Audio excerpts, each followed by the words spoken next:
when we look back on Ocasio's campaign, the media here in New York was almost entirely ignoring her candidacy.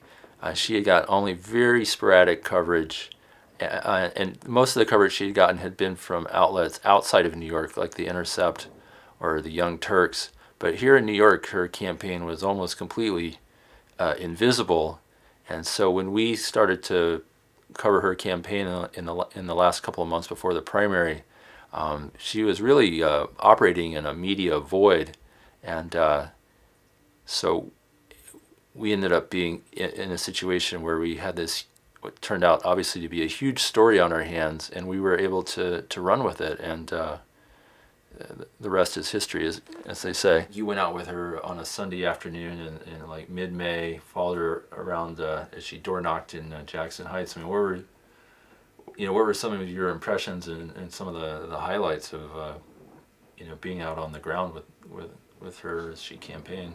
I think first off, to your point that there was sporadic media coverage, I just have this memory of sitting on the bus going to Jackson Heights and like searching for anything that I could listen to on my way, and there was like some random podcast in Ireland that had covered her. There was a little Young Turks, but there really wasn't anything substantive. So when I got there, I wasn't expecting much, and it kind of delivered on my expectations. There was a small cart with like a tablecloth on top of it, some flyers, and like a couple volunteers, and she wasn't there yet, and it was rainy, and it was just a farmer's market. Your kind of regular like small campaign feel. On the afternoon that you spent with her, that you got to witness, was her a confrontation with the Crowley campaign at their headquarters. She had been trying for months to try to pressure the Crowley campaign to agree to debate her, and of course they were blowing her off. The campaigners, as they were door knocking, and we were basically done and looking for a place to sit down and eat. Uh-huh. And we turned the corner, and there's Joe Crowley's office, and I don't think anybody knew that that's where it was or had ever seen it before, and we're like, oh, there it is. The mothership. And they were kind of like, should we take a picture in front of it? Like, should we, like, should we pose? Like, what should we do? Some people in the group, like, decided to ask the bakery next door if they could put an Ocasio sign there, and it was all kind of, like, in good fun. And then Alexandria was like, should I just go in there and ask for debate? And it was kind of a tentative like question, and she looked a little nervous, and everyone was kind of like, yeah, do it, and it's like, all right, let's do it. And so she was like, all right, I'm doing this. And so she just walked right in, and there were some people in the front, and it's a very like standard looking campaign office. Some people in the front, and she was like, hi, I'm Alexandria, and they were like, we know who you are. They knew who she was, and they weren't particularly happy to see her. And so they grabbed, they went and got the campaign manager, and she said, I would like to, I'm just here asking if I can have a debate with Congressman Crowley. And he said, is this your campaign officially asking? She's like, yeah, it's me. It's me officially asking. It was a very funny interaction.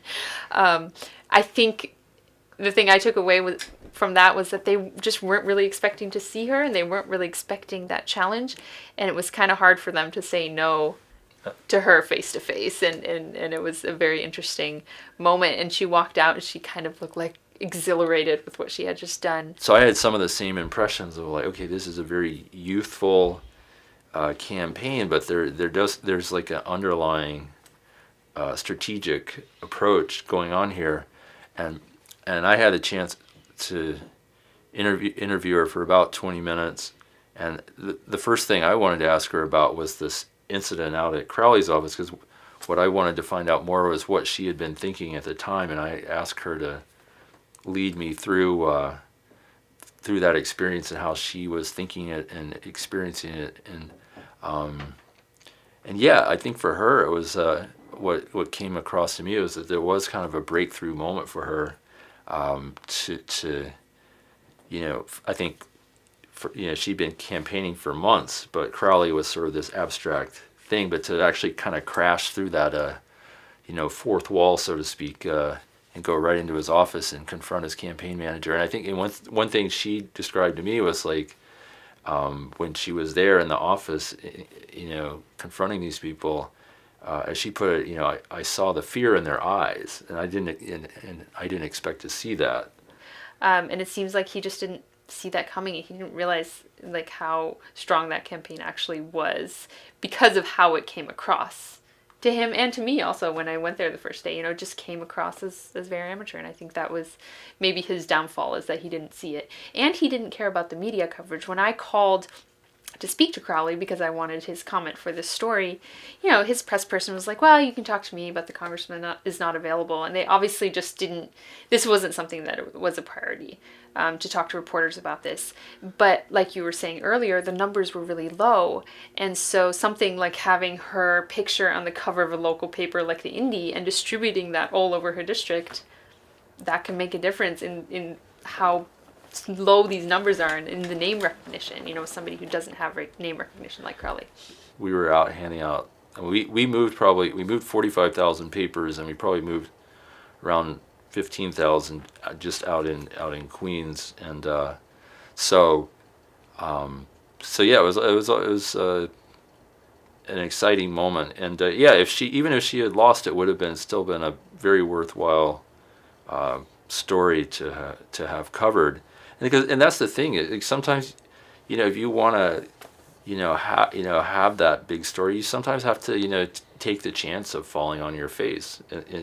And if she had lost, especially if she had lost by, double digits, I'm sure a lot of people would have been like, well, what were you guys thinking? Why did you, put her on the cover? But I felt like, well, if we're gonna, end up with some egg on our face, let's do it putting, this, visionary young woman of color, let's elevate her voice, elevate this campaign, give it the respect it deserves, and put it in front of the, of the city. I mean, I think at the end of the day, this is, for the Indy, this was about covering something that no one else had the guts to cover at that time, I think. And now, of course, everyone's looking back and going, oh, we should have covered that, and like, where was the media? Uh-huh. But this happens all the time. There are important stories that get missed like this, because it takes a lot of courage to cover something like this. And looking back, of course, now it's very obvious.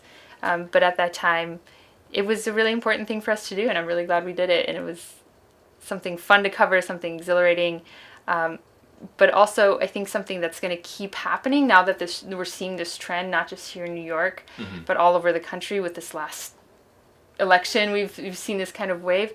I think it's going to become even more important to cover these types of races and to dig into the power dynamics, and more importantly, to look at what's happening in those communities where these races are happening.